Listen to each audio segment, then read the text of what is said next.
پھر ایک جگہ حضرت مسیح علیہ الصلوۃ والسلام اس کی وضاحت کرتے ہوئے فرماتے ہیں کہ حکمت الہیہ نے آدم کو ایسے طور سے بنایا کہ فطرت کی ابتدا سے ہی اس کی سرشت میں دو قسم کے تعلق قائم کر دیے.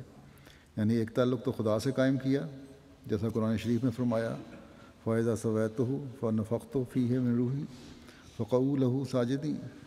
یعنی جب میں اس کو ٹھیک ٹھاک بنا لوں اور میں اپنی روح اس میں پھونک دوں تو اے فرشتو اس وقت تم سجدے میں گر جاؤ. فرمایا کہ مذکورہ والا آیت سے صاف ثابت ہے کہ خدا نے آدم میں اس کی پیدائش کے ساتھ ہی اپنی روح پھونک کر اس کی فطرت کو اپنے ساتھ ایک تعلق قائم کر دیا. یہ اس لیے کیا گیا کہ تا انسان کو فطرتاً خدا سے تعلق پیدا ہو جاوے. اور ایسا ہی دوسری طرف یہ بھی ضروری تھا کہ ان لوگوں سے بھی فطرتی تعلق ہو جو بنی نوع کہلائیں گے، کیونکہ جب کہ ان کا وجود آدم کی ہڈی میں سے ہڈی اور گوشت میں سے گوشت ہوگا تو وہ ضرور اس روح میں سے بھی حصہ لیں گے جو آدم میں پھونکی گئی. بس یہ تو ہے ہماری ذمہ داری کہ اللہ تعالیٰ سے تعلق میں اور بڑھیں. اور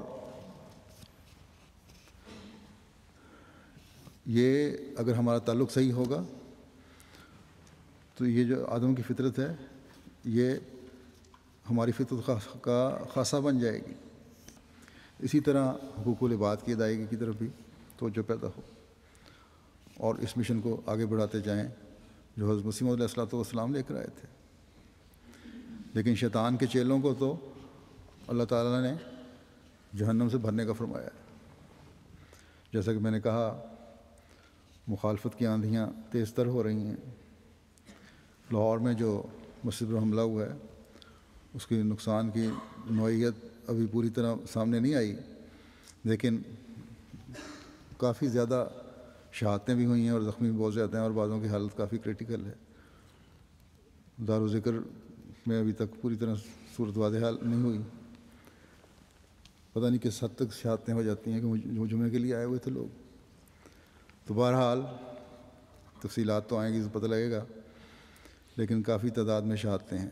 اللہ تعالیٰ ان سب شہیدوں کی درجات بلند فرمائے اور زخمیوں کے لیے بھی دعا کریں کہ اللہ تعالیٰ ان کو شفا بخشے. بعض کافی کریٹیکل حالت میں ہیں. یہ جو اجتماعی نقصان پہنچانے کی مخالفین نے کوشش کی ہے، اللہ تعالیٰ یقیناً اس کا بدلہ لینے پر قادر ہے.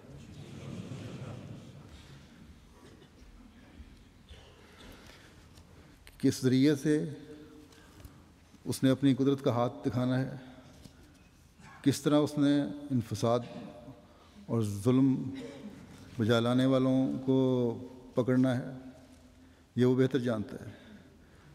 لیکن یہ لوگ جو خدا تعالیٰ کی غیرت کو بار بار للکار رہے ہیں اور ظلموں میں بڑھتے چلے جا رہے ہیں، اللہ تعالیٰ انہیں عبرت کا نشان بنا دے. اور انشاءاللہ تعالیٰ یہ ہوگا.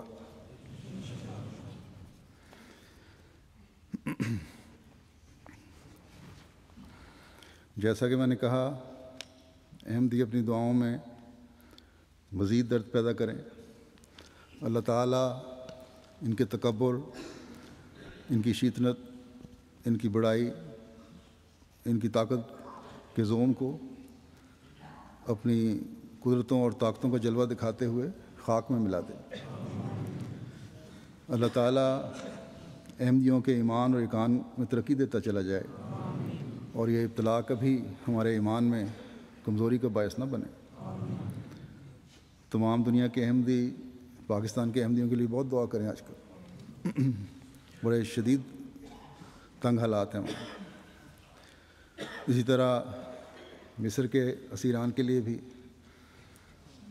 بہت دعاؤں کی ضرورت ہے. اللہ تعالیٰ ان کی بھی جلد رہائی کے سامان پیدا فرمائے. ہندوستان میں بھی گزشتہ دنوں کیرالہ میں 2-3 احمدیوں پر غلط الزام لگا کر اسیر بنایا گیا ہے. ان کو بھی دعاؤں میں یاد رکھیں.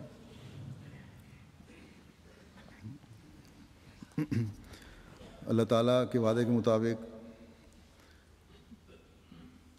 ان اسیروں، زخمیوں اور شہیدوں کی قربانیاں کبھی رائے گاہ نہیں جائیں گی انشاءاللہ، اور شیطان اور اس کے چیلے کبھی کامیاب نہیں ہوں گے۔ اللہ تعالیٰ ہم پر بھی رحم فرمائے اور آئندہ ہر ابتلا سے ہر ایک کو محفوظ رکھے۔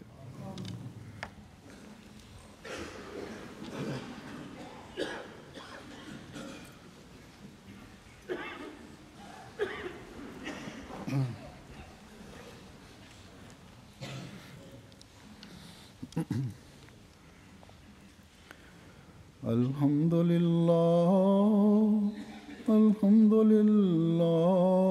نحمده ونستعينه ونستغفره ونؤمن به ونتوكل عليه ونعوذ بالله من شرور أنفسنا ومن سيئات أعمالنا، من يهده الله فلا مضل له ومن يضلل فلا هادي له، ونشهد أن لا إله إلا الله ونشهد أن محمدا عبده ورسوله۔